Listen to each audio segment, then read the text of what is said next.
Hi guys, magandang hapon.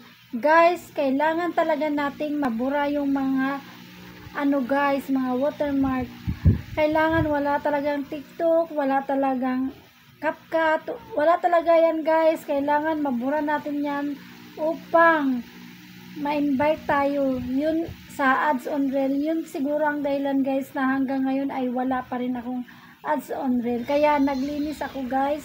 Tinanggal ko talaga lahat, pati sa mga photos ko na galing sa TikTok na may logo ay tinanggal ko guys, kahit na maganda pa doon ang pagkakuha ng camera.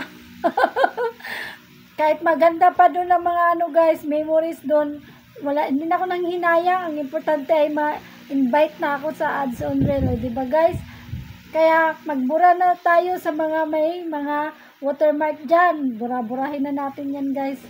Kailangan na natin burahin yan upang ma-invite na tayo. Diba guys? Yun lang guys. Sana may naitulong ako guys. At sana supportahan nyo ako guys sa aking mga videos. Salamat guys. At salamat sa mga nag-view sa aking mga videos din. Mga followers at hindi followers. Thank you very much. Follow me for more updates guys. Sana may natutunan. I love you all.